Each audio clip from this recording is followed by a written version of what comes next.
Hey everybody, welcome to this episode of Think Business Live. Looking forward to talking with Jeremie Kubicek. Jeremie, welcome. It's great to have you. Your company, Giant, we're going to be diving in today. To give a little background on you, you are a serial entrepreneur and a content builder. You are the author of 5 books, 100 X Leader, 5 Voices, 5 Gears, and national bestseller, Making Your Leadership Come Alive.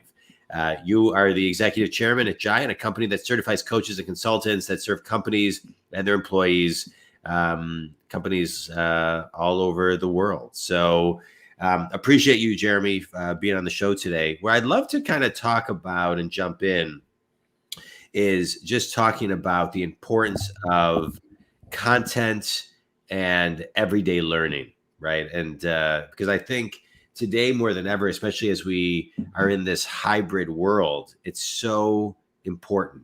And people just need to be trained more than ever before so they can reach their highest potential on a consistent basis. So can you chat on that for a little bit and how your lens is on that? Yeah, first, it's good to be with you. And it sounds like you got a little bit of cold, man. Sorry about that. No fun. Yeah, just a little. Yeah. So here's the reality is that everyone, 20th century learning is different than 21st century learning. 20th century learning were seminars and butts and seats, sell them a book.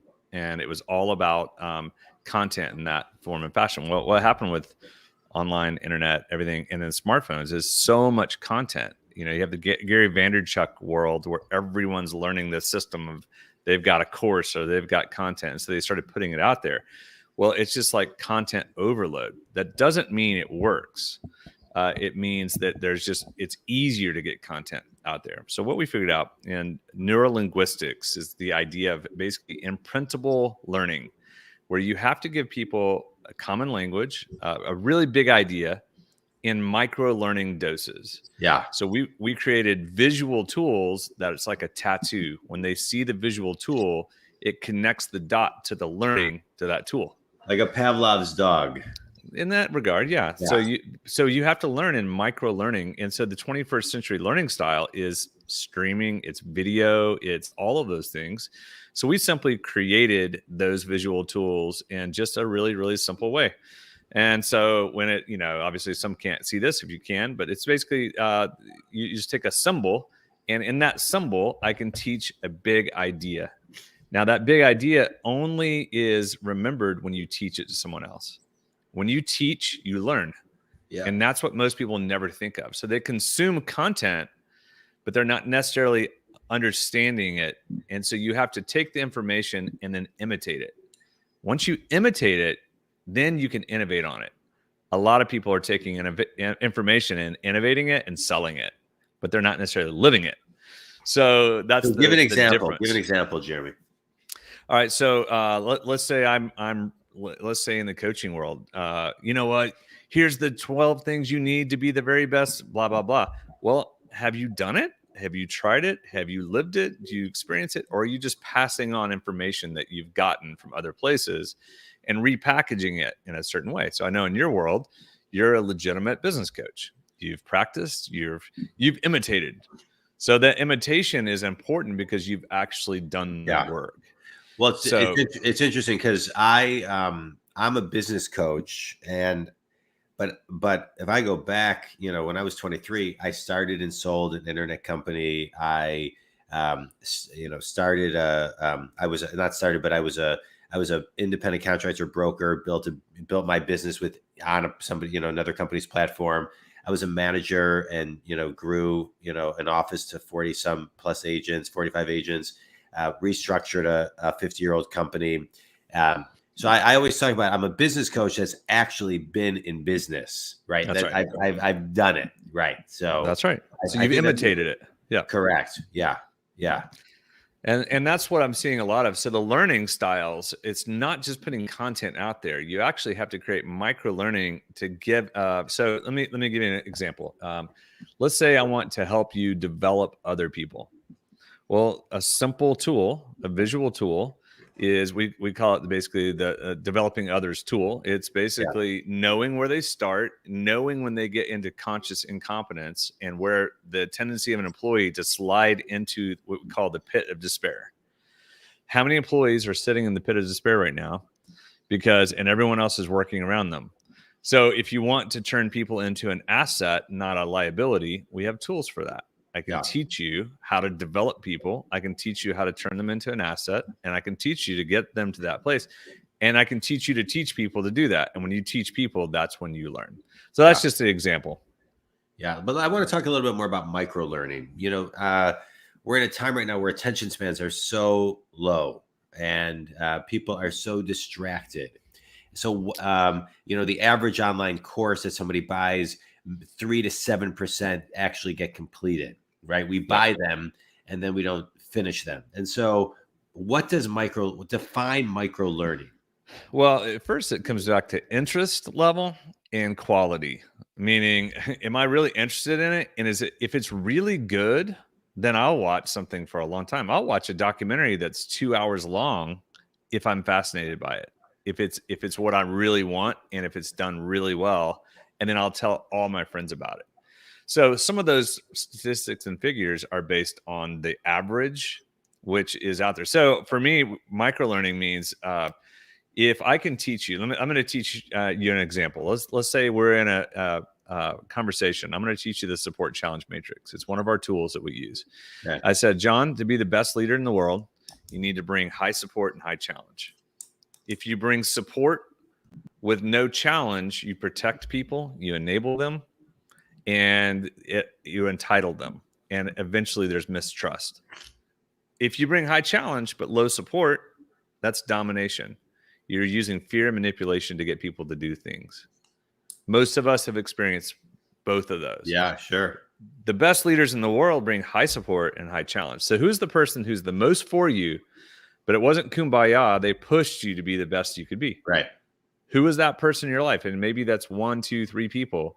So if you want to be a leader that people want to follow, then you bring high support first, then bring high challenge, and then calibrate it based on what they need that day.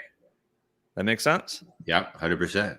Okay, now that was just micro learning. Now I have a visual tool that is a graphic that shows that, but I can also use my hands and go high support, high challenge, low support, low challenge. And in record time, we could have a conversation about that. I could then say, now, how about this, John? Let's switch the story. Let's say you to your family. What's it like to be on the other side of yourself? And I find out that if you're like me, I do all of them. I protect some of them, dominate some of my kids. I liberate one of them. I abdicate to another, low support, low challenge. So I can switch the game and we can have a micro learning conversation around that. Or I can go the last one. I can go, what about you to yourself? Do you dominate yourself? Do you bring challenge but no support? Do you bring too much support and not enough challenge? But what's the healthy dose of both support and challenge for yourself?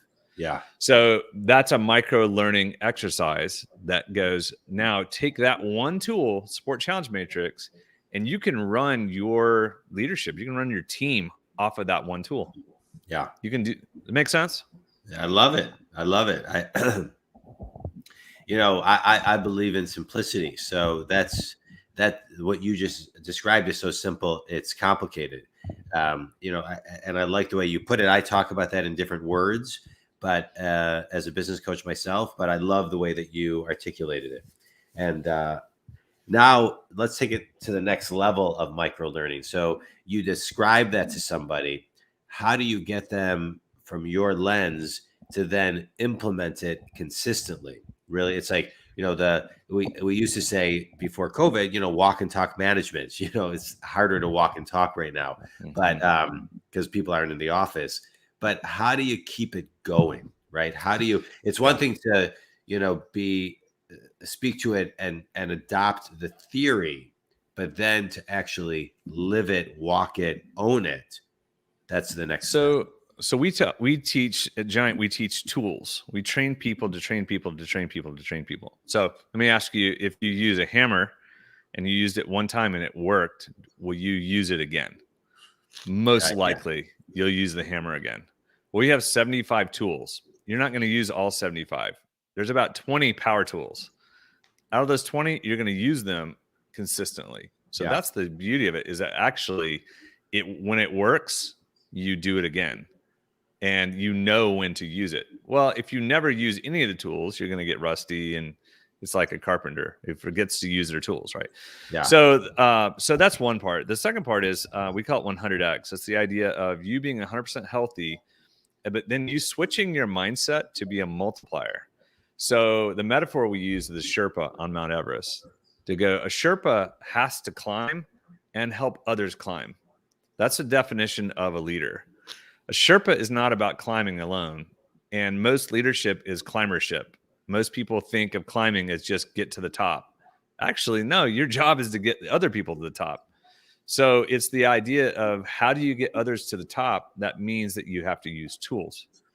Yeah. So you have to use rope, axes, ladders, whatever to get to the top. Well, that's really what our tools are for. If you have the mindset of a Sherpa, you have to perform and help others perform, which is the definition of leadership, then you'll use tools to help get them there. And if the tools work, you want more of them. But the beauty of our tools is you start learning 20, 30 of the tools and you become an instant better leader because you've now learned how to use a hammer. Yeah, that's great. I love it. All right, so talk to me about your books. You mentioned 100 times. You've got a couple books out. The 100 times leader, 100x leader, the 100x leader, the 5 voices, the 5 gears, making your leadership come alive.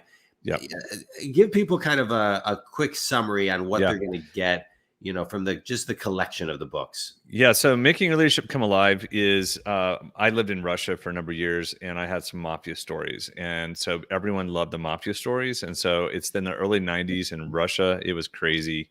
Coup attempts, mafia, car bombings, blah, blah, blah. So there's a lot of that baked into it, the stories, but it's all about influence and how you undermine your influence, how you maximize your influence, and how you deal with self-preservation and how self-preservation takes you out. So that's what that is about. That's making your leadership come alive. The 5 gears is a sign language. It's like a tool, but I teach a sign language for emotional intelligence. So I can call a play with you, John. If we were in a gathering and we were in a social setting, we would be in 3rd gear. That's 3. But all of a sudden you walk in and you start going, hey, did you get that email from Mark? We're all at the pub, and you start being killjoy. And so if Killjoy John walks in 4th gear, you're in the wrong gear at the wrong time. So I just call a play and I look at you, hey, John, hey, and I call a play. So it's a sign language to be in the right gear at the right time. And it's a game changer. People love it. It works really, really well with families, teams, personal. Then the 5 voices, we simplified Jungian typology, where Myers-Briggs came from. And so instead of learning ENFP and no one knows how to scale it, we've figured out how to scale things. So we created different language, the 5 voices. I'm a connector, creative pioneer. I'm a connector. That's an ENFP. So it's much easier to say connector, and it scales to a 13-year-old. Yeah. So if you want to scale personality, then the 5 voices does that. And then the 100x leader is our grand story. It's basically leader, team, culture. It is all of the tools to lead yourself, lead your team. How do you become someone that people want to follow, not have to follow? Yeah. So it's like a field guide. And we get that told all the time. Like, this is the best book on leadership I've ever read. And we hear it over and over again. And we think so because we've been living it for so long. So those are some examples. I love it. That's great.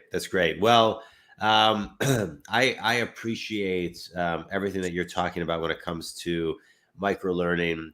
And I appreciate that you put all of this great knowledge into all of your books, right? It's amazing to me, how much knowledge can be found in a $15 or $20 book can just do huge amounts for anybody, whether it's making them money, growing their mindset. All of your books can be found on Amazon.com, which I think is great. You ready for a quick speed round, Jeremy? Let's do it. All right. Your favorite book and why? I love The Age of Eisenhower, and it's the story of infrastructure and how the interstate commerce system changed the game for America. So if you want to put in systems and infrastructure in your business, it's the key to growing your business. I love it. Best piece of wisdom you've ever received?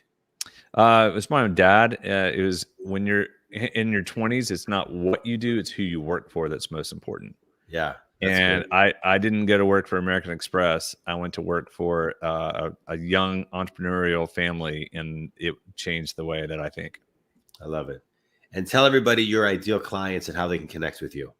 Yeah, our ideal clients are coaches, consultants, anyone like John, people that are doing things with clients. We become a wholesaler for them, and we basically give and provide tools. The best way to find us is giantcoach.com/thinkbusiness. So if you go to giantcoach.com/thinkbusiness, you're going to find how to get certified. Or if you're not any of those people and you want to take the 5 Voices assessment and you want to find out what your personality and wiring is, you can take it for free there, and it'll have a link. And that's just a rich guide for you. I love it. I love it. Well, I appreciate you taking your time to be on the show and educating about your books and about what you do and real life examples of, of what you're teaching people, right? That is easily digestible. I always say, as a business coach, you want to keep things to kind of kindergarten to second grade level so people can really retain it. And because even then it's so simple, it's complicated. And so you did that today. And I appreciate it. And it was great to connect with you, Jeremie. Stay on the line a little bit. Think community. If Jeremie can help you, please reach out. Jeremie, thanks so much, man. I appreciate it. Thanks, John.